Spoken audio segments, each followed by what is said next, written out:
Et salut les traders, j'espère que tout le monde va bien, moi ça va super. On se retrouve comme chaque dimanche à 18h pour une nouvelle vidéo d'analyse. Merci à tous ceux qui prennent le temps de lâcher leur petit like et leur commentaire en dessous de chaque vidéo, vous donnez un vrai coup de pouce à la chaîne YouTube. Si c'est pas le cas, n'hésitez pas à le faire, ça prend 2 secondes, c'est gratuit et ce serait super sympa. N'oubliez pas de vous abonner si mon contenu vous plaît. Allez, je vous prends pas plus la tête et on attaque le cours immédiatement. Allez, on commence avec Hotcad. Alors Hotcad, je vous avais dit la semaine dernière de rester à l'écart, que c'était pas top comme structure. Pareil pour cette semaine, à rester encore à l'écart de Hotcad. À la limite, on peut peut-être aller chercher ce running flat pour un autre down, mais encore une fois, je suis pas fan par rapport à ce qu'il est en train de nous faire ici. Donc voilà, si je devais choisir une direction, pourquoi pas une vente, ok, jusqu'à ce plus bas, mais il y a beaucoup mieux ailleurs, beaucoup plus intéressant, donc restez à l'écart. 4 CHF, je vous avais dit que si vous aviez des petits buy setup, vous pouviez les tenter, ok, donc on en a eu, alors je vais aller en, si ma souris veut bien, je vais aller en 1 heure. 1 heure, il y en a eu quelques-uns, il y en a eu un ici, il y en a eu un plus propre là, et c'est à peu près tout.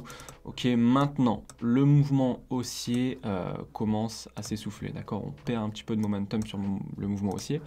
Donc surveillez votre trendline, si vous avez cassure plus petite correction, pourquoi pas aller chercher une vente rapide, mais protégez-vous le plus vite possible. CHF Yen, la semaine dernière, vous avez dit qu'on voulait de l'achat, mais qu'avant, je voulais un petit spike vers le bas pour valider ce 1, 2, 3. Parce que là, ce mouvement, je vous avais dit que c'est à la limite le plus correctif de ces 1, 2 et 3. D'accord, on en était à là. Donc, je vous avais dit, comme c'est le plus correctif, moi, j'aimerais bien avoir un petit spike pour un petit running, me valider la correction pour acheter sereinement. Bon, au final, il a explosé sans me donner ce spike. Bon, on peut pas tout avoir. Il a donné un petit setup d'ailleurs ici, je sais pas s'il y en a qui l'ont pris, mais du coup maintenant, bah pareil, reste à l'écart. Pourquoi? Bah parce qu'on est sur la fin de la structure là. On est sur la fin de la structure, parce que si vous regardez bien en weekly, on a eu impulsion, impulsion, correction, impulsion. Ce mouvement-là est la correction de cette impulsion, donc maintenant, des longs termes, en fait, on attend une vente. Sauf que, bah, à présent, on en est ici.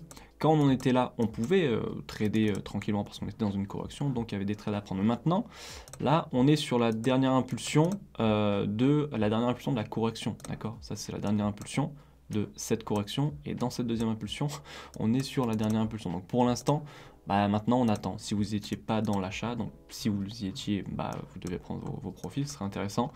Si vous n'y êtes pas, eh bien on attend tout simplement. Soit il va corriger, et dans ce cas-là, tant mieux, on pourra trader à l'intérieur. Soit il va chuter, corriger pour entamer son gros down weekly, et on pourra trader aussi à l'intérieur. Mais pour l'instant, bah, pas grand-chose sur CHF Yen. EURNZD, la semaine dernière, je vous avais dit qu'on cherchait un achat jusqu'à ce plus haut, tant qu'il ne cassait pas ce plus bas, donc un up, cassure du plus haut, down, pour valider une correction, et que s'il venait à casser le plus bas, on irait plutôt chercher un running flat. Donc on va plutôt partir sur ce scénario, malheureusement. Donc tout ça pour vous dire que si vous êtes dans la vente, ne paniquez pas si vous avez un gros spike haussier. D'accord, ce sera certainement le running flat qu'on cherche ici pour une continuation baissière. Ok. Maintenant, ce spike, cet achat, je ne sais pas quand est-ce qu'il va arriver. Il peut arriver tout de suite lundi à l'ouverture, comme il peut arriver en fin de semaine ou ne jamais arriver même. Ok. Mais selon ma méthode, là, la structure, pour qu'elle soit propre, il me faut du coup cette impulsion. Pourquoi? Parce qu'il faut que cette impulsion-là, d'accord, ce A, il soit corrigé. Là, on a potentiellement un B et il nous faut son C du coup. C'est ce qu'il nous faut, d'accord, pour valider une structure propre.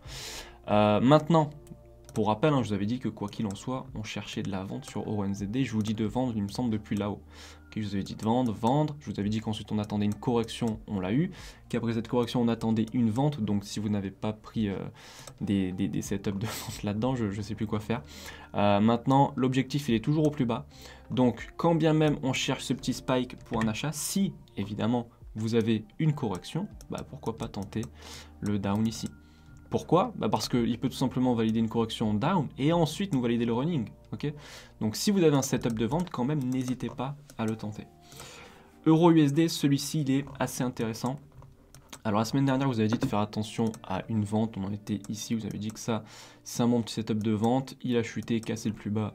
Normalement, profit prix. Maintenant, on peut partir sur un achat. Ok, là, si le mouvement continue de corriger, ça peut être un achat sympathique, ok. Si vous avez un setup d'achat, pourquoi pas le tenter pour un up, pardon, sur EURUSD. GBP Odd, je vous avais dit que tant que ce plus bas n'était pas cassé, nous on cherchait un achat jusqu'à ce plus haut, ok, et que s'il était cassé comme Euro NZD, on partirait ensuite sur un running, mais je vous avais dit quand même qu'en court terme ici, on pouvait avoir un down, donc j'espère qu'il y en a qui l'ont pris. On a eu le down pour l'expanding flat ici de valider, ok, et du coup, il en a profité pour casser le plus bas. Maintenant, on fait quoi? Donc sur la structure 4 heures, je vous dirais de faire attention du coup à, pareil, à une prochaine impulsion haussière, ok, probable, ok. Maintenant, si je regarde la structure, on va dire 2 heures, là on peut encore avoir un down parce qu'il est peut-être encore en train de nous faire un expanding. On dirait qu'il aime bien les expanding en ce moment GBP Odd, donc pourquoi pas tenter, si on a un setup, la vente jusqu'à ce plus bas. GBP JPY, donc je vous avais dit qu'on cherchait toujours de l'achat jusqu'à ce plus haut, ok, donc là objectif pulvérisé, et on est un petit peu dans le même cas il me semble que CHF Yen, je crois, il me semble que maintenant, voilà c'est ça, on attend, on va attendre maintenant parce qu'on est exactement sur la même structure, impulsion, correction, impulsion, structure corrective de cette grosse impulsion là, ok, donc ça, là on était dans la dernière impulsion de la correction, et ça c'était la dernière impulsion du mouvement correctif qu'on a eu là. Donc en fait on attend pareil que sur CHF Yen, donc soit une grosse correction comme ça pour trader dedans et pour acheter, soit un retournement avec une correction pour vendre, etc. Maintenant pour rappel quand même, je vous avais dit quand même que ici à partir de là on pouvait acheter, donc alors si on prend le take profit, d'accord, l'objectif de gain minimum c'était celui-ci, comme je vous ai dit la semaine dernière, du coup on est sur du 266 pips, ok, et si on prend l'objectif maximum, d'accord, je crois que c'est celui-là, donc là-haut, on est sur du 526 pips, ok, donc c'est là qu'on voit la puissance du wave trading, ok. Donc maintenant, comme je vous ai dit, on attend. Soit il va nous corriger et on saura quoi faire, soit il va chuter et nous corriger et on saura aussi quoi faire. Mais pour l'instant, stand-by sur GBP, JPY, un petit peu en fait tous les JPY. GBP USD, celui-ci la semaine dernière, je vous avais dit qu'on attendait un down puis un retournement pour un achat. Donc pour valider ce running, c'est exactement ce qu'on a eu à la lettre. Ok, donc down, running validé, up. Maintenant, en fait, il y a deux écoles. Et en fait, on va juste s'adapter. Ok, on va pas choisir notre clan, on va juste s'adapter. Il y a deux écoles. Soit on est, du coup, si on part de ce plus haut, ok, parce qu'on est sur une impulsion, correction, et là sur une seconde grosse impulsion. Ça c'est la base. Mais si on part de ce plus haut par rapport à notre seconde grosse impulsion, il y a deux structures possibles et tout aussi probables chacune. Donc on a soit ici ce running flat pour une seconde impulsion ici en 1, 2 étant le running 3, d'accord, et du coup maintenant on part sur un achat jusqu'au top. Soit, je vous enlève ça, on a un second scénario qui est tout aussi propre, qui est ce 1, 2, 3, donc ce régular dans ce running flat ici. Et là on partirait sur encore une vente. Donc, tout ça pour vous dire que si vous avez une correction exactement comme on a eu le running juste ici, d'accord, si on a une correction comme ça, donc running ou régular, peu importe, on peut tenter l'achat parce qu'on a le scénario qui nous annonce, le scénario 1 qui nous annonce un achat. Par contre, ce que vous allez devoir surveiller, c'est la trendline qui est juste là.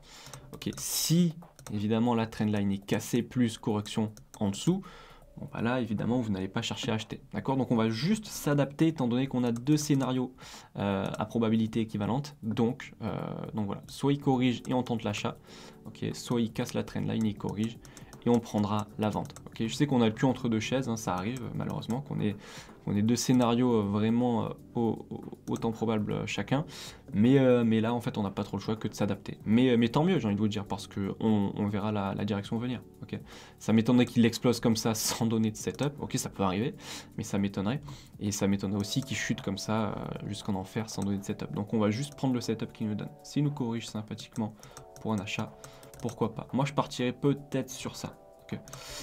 USD CAD, celui-ci, restez à l'écart. Il me semble que c'est ce que je vous ai dit la semaine dernière, qu'il y avait plusieurs scénarios. Donc pareil, restez à l'écart. Rien pour le moment. Ethereum, je vous avais dit de faire attention à un achat parce qu'on était dans une correction. Ici, on a eu l'achat, bien joué à ceux qui l'ont pris. Maintenant, si je prends cette impulsion-là, on commence à perdre du momentum. On commence à perdre de la vente, ok, sur l'analyse technique.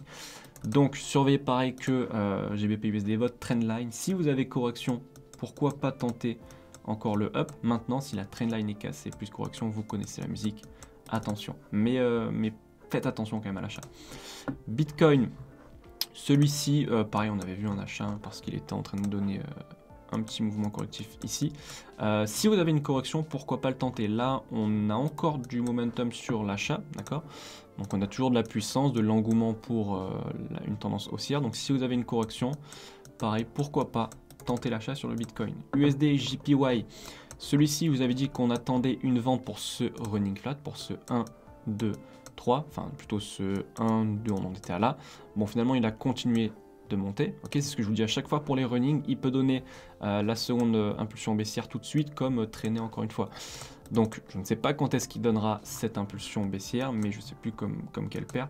Il faut qu'il nous la donne pour corriger ce mouvement. Ici, on a eu un A. Là, il est peut-être en train de nous faire son B. Il faut qu'il nous donne son C. D'accord? À quel moment, je ne sais pas. J'ai pas de boule de cristal.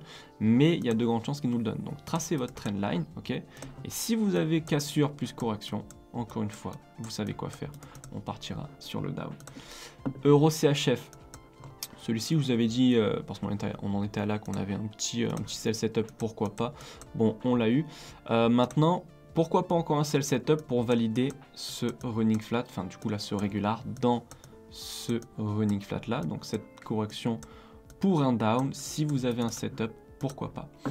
Avax, alors celui-ci, je vous avais dit qu'on attendait en fait un achat maintenant, ok, si on avait des setups d'achat, on pouvait les prendre parce qu'on avait eu impulsion, correction, impulsion, structure corrective, après impulsion, on attend la jumelle.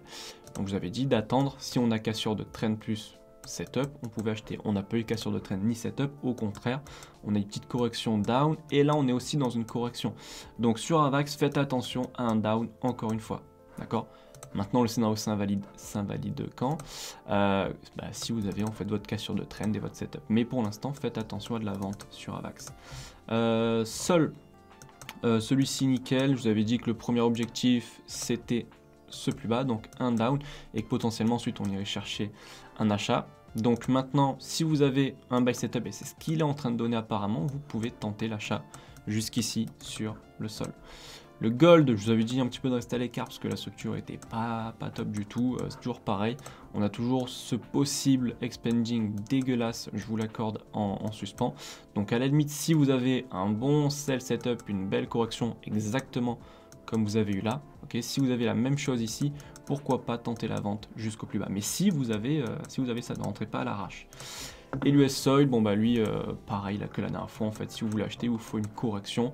Je pense que je vais l'enlever l'US Soil parce que bon maintenant on attend une correction de ce type là, donc avant qu'elle se développe, on a le temps, voilà. Et voilà, c'est déjà la fin de cette vidéo, j'espère vraiment qu'elle vous aura plu. Si c'est le cas, pensez à la liker, à la commenter, à la partager, à vous abonner si ce n'est pas déjà fait. C'est tout pour moi, je vous dis à la semaine prochaine pour une nouvelle vidéo, courte vie mais légendaire. Ciao.